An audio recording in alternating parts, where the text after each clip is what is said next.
a Mahajana Alapítványnak a tagjai, illetve a önkéntesek. Jelenleg 33 gyermek jár a programokra.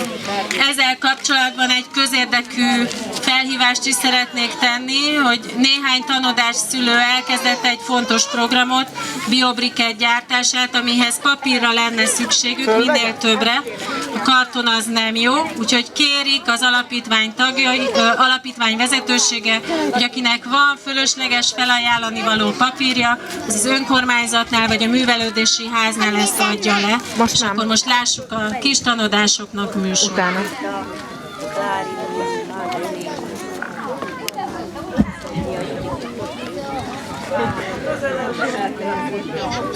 A csörögi tanodás gyerekekkel svéd gyerekverseket fogunk előadni. Meg ne próbálj, mondja apa, és nagyon szigorúan néz rám, és egész testem reszket, és úgy érzem, gyáva vagyok, ha meg nem próbálom.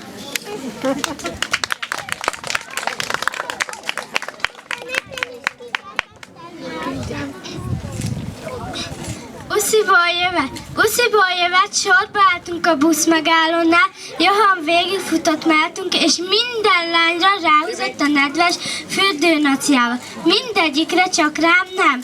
Mónika azt mondta, biztos komál engem. Nem tudom, hát ha csak kifelejtett.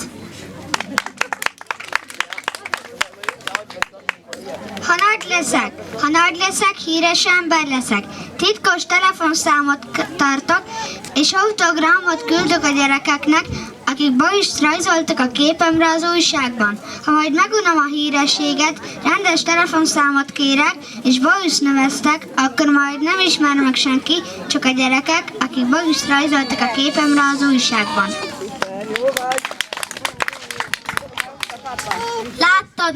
Láttad már két fiú arcát, mikor biciklivel gúltak le a lejtőn? Az első arcán ez van. Nézzétek, mit tudok én. A másik arcán, mama, segíts, de nem nyúlhat a fékhez, hanem fék az első. Mamának este nincs ide a gyerekekre, és papa, ő is rosszul áll idővel. És a nővérem neki aztán semmi idejét ad miskölykökre. A könyvtáros néninek nincs ideje beszélgetni velem, mert annyian jönnek könyvért. Csak a részeg öreg bácsinak a könyvtár előtt. Annak van ideje beszélgetni a gyerekekkel. Még jó, hogy a részeg öreg bácsinak nincs ideje senkinek sem. Külföldiek, apa külföldi, anya is külföldi, én is külföldi vagyok most. Pedig magyarok vagyunk, mert Dániában járunk. Ha! Erre nem gondoltál ugye, hogy a magyarok is külföldiek lesznek, amint külföldre mennek. A tanítónéni azt mondja, hogy káromkodni csúnya dolog, de a papám gyakran mondja, hogy frászt meg a keserves zentségit, és mama mondja, hogy egy nyavaját, és a nagypapa, hogy a rosszabb elé. 100-szor is egy nap. Egyébként láttam, hogy a tanítónéni karamellát teszik, pedig mindig arról beszél, hogy az édesség tönkreteszi a fogat, és hogy a gyümölcs sokkal egészségesebb. Bélyeget gyűjtöttem, papa hozott egyszer egy kilót, azóta nem gyűjtöttem bélyeget. Szerelem! Szent Máténak nagyvörös és elálló fül van. Nekem tetszik a nagyvörös és elálló fül.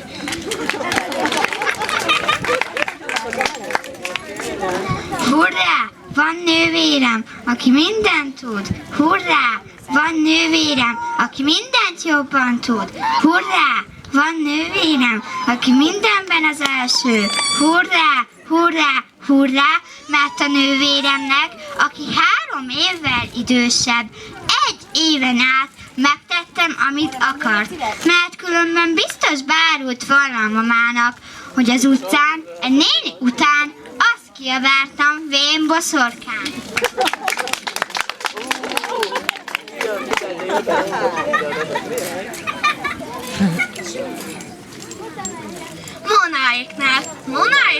beszélnek a gyerekkel, mintha nagy volna. Mit gondolsz? Kérdik. Móna papája, mamája. Mit gondolsz? Szerinted hogy lenne jobb? Szerinted hogy kéne csinálni? Aztán értem. Azt mondod? Lássuk csak. Tényleg tökéletesen igazad van? Vagy nem, azt hiszem ebben tévesz. Azt szeretném, ha Mónáiknál nálunk lenne.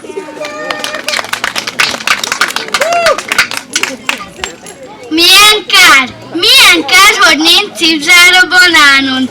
Ha csak a felét akarom megenni, bezárhatnám a maradékot. Azt hiszem, cipzát fogok szerelni egy banánra. Mondjuk füzet kapocsal, és enni kezdem a buszon. Lehúzom az árat, majd szalok belőle, és újra behúzom. Klassz, mi? Hogy bámulnak majd az ürgék? Persze ők úgy tudják, hogy nincs cipzár a banánon. Nagymama és Fábián. Nagymama csak ül, szót se szól. Elgondolkodott, nem hallja, hogy kiabálunk. Nem látja, hogy Tamás 3 sütit töm a szájába. Nagymama Fábiánra gondol. Fábián baba volt, kopott és csúnya, majdnem kopasz. Nagymama 4 éves volt, szégyelte Fábiánt, és egy nap a szemét vödörbe dobta. De amikor a szemetes elment, elsírta magát. Nagymamának sok babája volt annak idején, de mind elfelejtette. Csak Fábián nem. Most csak ült, szót se szól, elgondolkodott. A felnőttek néha furcsák, azt gondolják, elég összeterelni 2 alkalmas korú gyereket, és a 2 gyerek automatikusan jó haver lesz. Szeretném összeterelni papát találomra egy alkalmas korú bácsival, és megnézni, összehaverkodnak-e. Biztosan nem akarna engem se többé összeterelni Ulla-Gullával például. Sokkal szívesebben játszom Lillával, pedig Lilla kis tökmag, de ugyanazt szereti, és ugyanazt utálja, mint én. Ulla-Gullát például.